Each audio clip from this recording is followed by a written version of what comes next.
Hi everyone, it's Heather here at Creative Faith Art Studio, and today I'm just gonna do a little journaling. I recently purchased a vintage typewriter, and I actually purchased two of them, only one of them came. So this is the one that I'm gonna journal about today. It's a 1950 something Underwood Jewel. It works fantastically. It's a lot of fun to use. It's loud and sounds like a typewriter.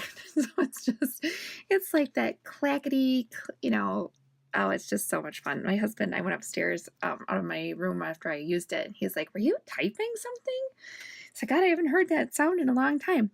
So anyway, the woman, I also bought this Underwood typewriter. It's like a big, heavy black typewriter.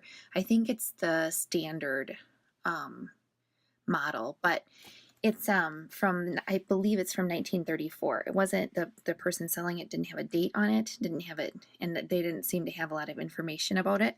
But it's missing a key. So I found this woman who has on her Etsy shop, she sells vintage typewriter keys.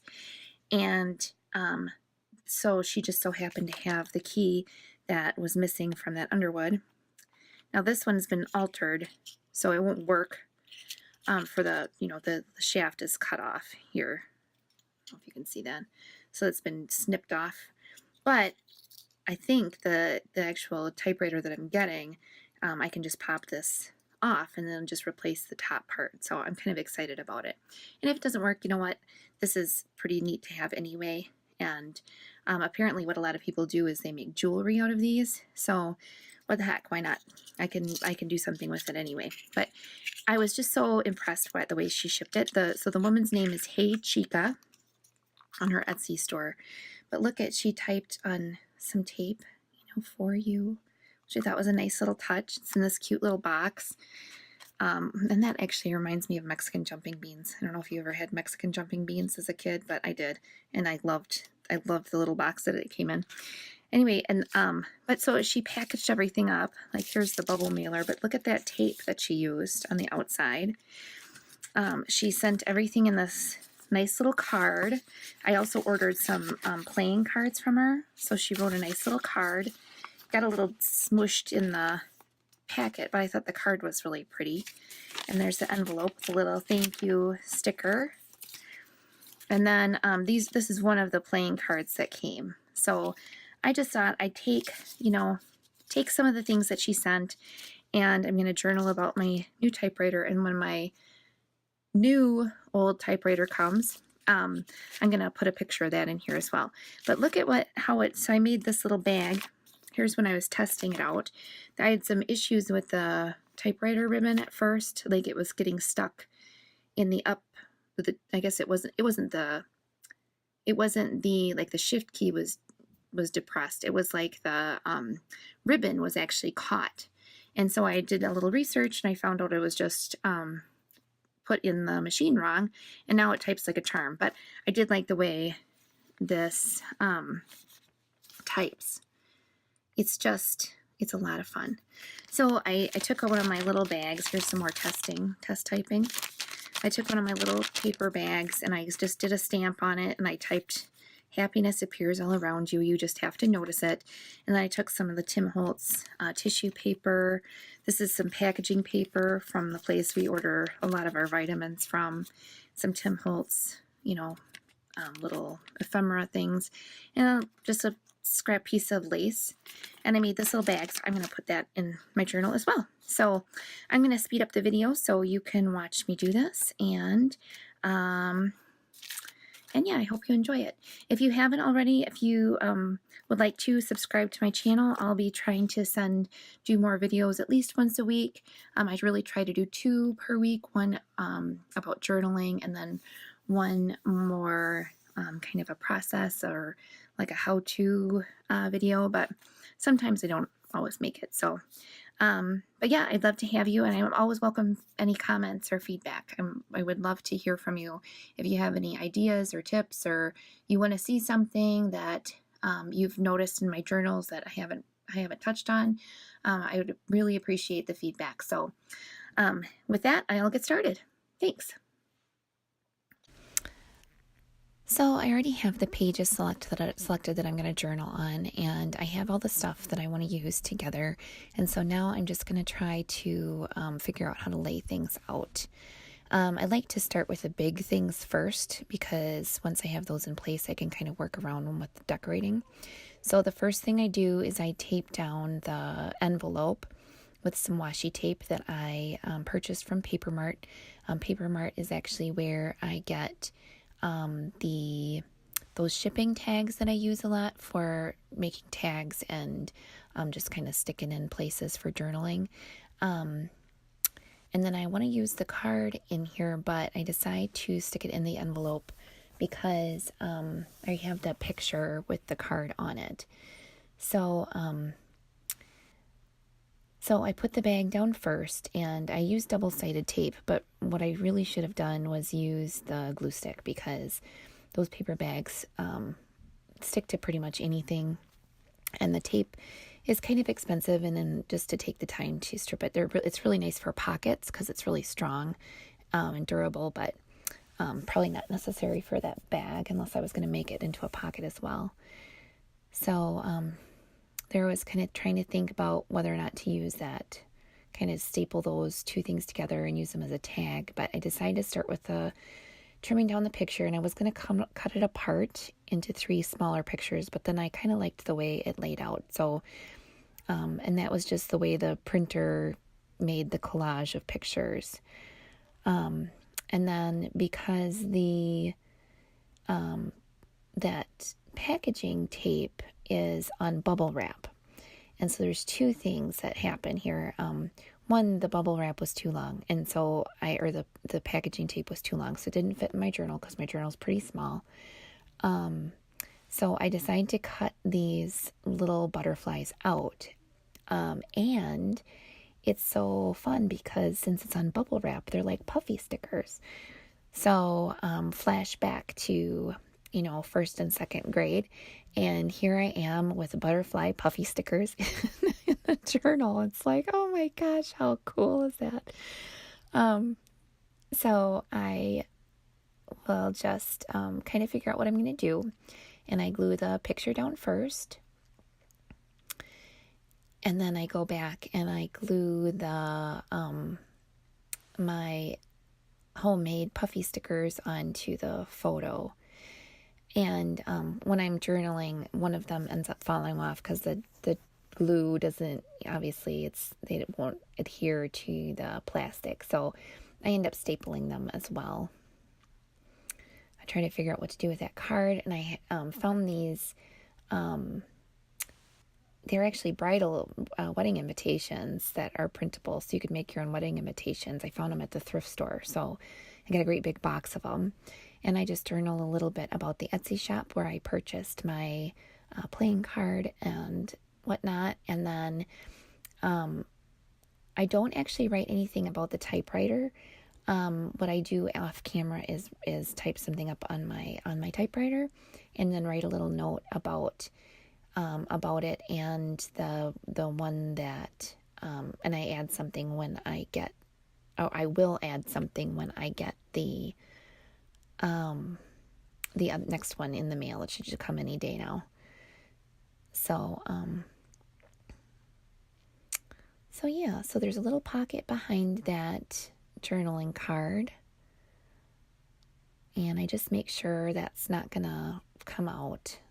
And then I sit there and I like the way that lays out, and I decide I need to do something about this page with the tissue paper, because seeing the glue and everything behind it is just not pretty.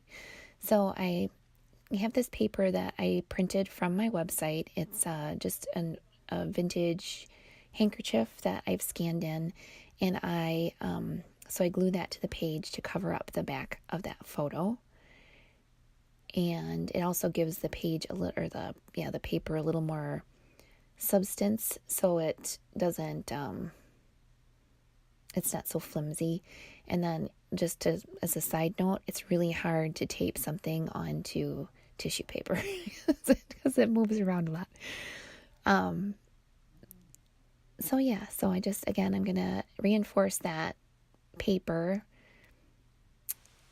And then I take a little piece of scrap lace that's been floating around my workstation or my worktop forever, and I staple it to the new page.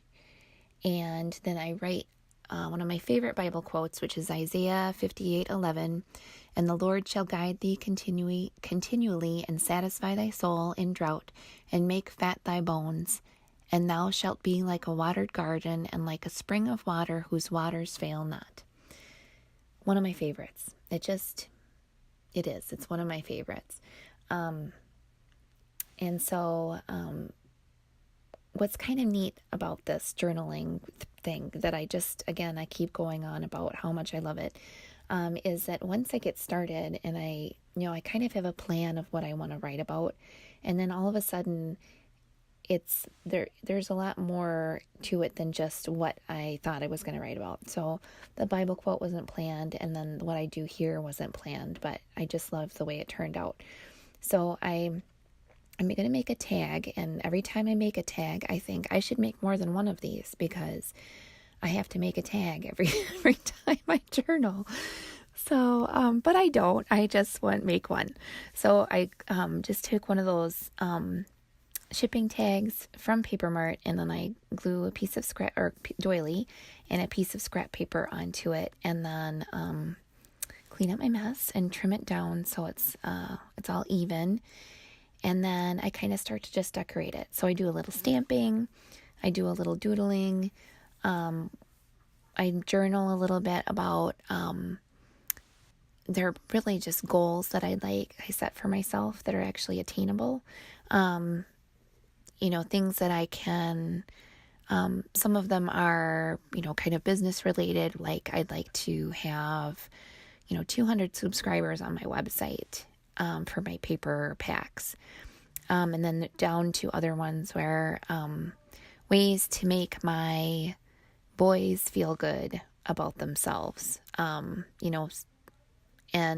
so anyway, so I just, after I decorate this a little bit, I do write a little bit about that.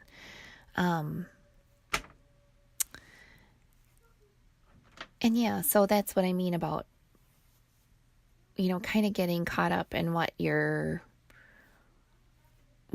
doing and not sticking to the plan necessarily, is something that I just really like about journaling. So it's just a quick list. And because, because I think it's important, it's some of the things are,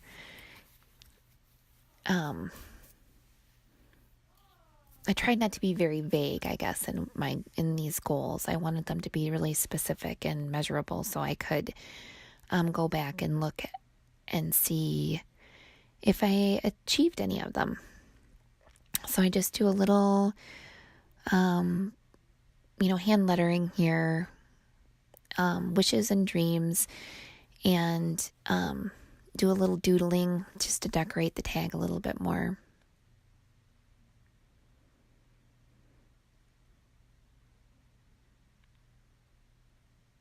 And that was another thing, like when I was doing this, I didn't really, as I started, I kind of was like, oh, why'd you do that? I don't really like the way that looked. And oh gosh, I shouldn't have done that because I don't really like the way that looked. But then as I just did it, it kind of, I don't know, it grew on me. And so I didn't really care, which is not like me. So it was fun. So I do a little more with the Distress ink. This one's purple. The first time I did it in pink. And then I get out my date stamp and I just stamp the date kind of all over. There's my big head. I stamp the date all over the page, just again, especially with the goals on it. I want to make sure that I can go back and look at it and see if I achieved anything. Well, of course, I'll achieve something. But just if I looked at anything on my list, if I did anything, I mean. So and then here I just clean up my stamp. I'm going to tie a little ribbon on my tag, and that's my journaling page. So stick that in place, and that's that.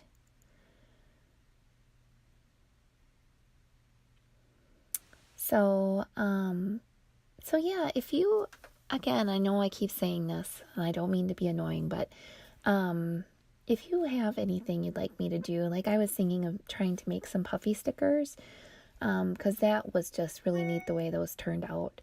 The other thing, if you, want me to make some tags, and go through a process. I have actually made more than one tag at a time. I just gave them all away, making journals for people. So yeah, just let me know. As always, I really appreciate you watching. Thank you so much, and I will see you next time. Bye-bye.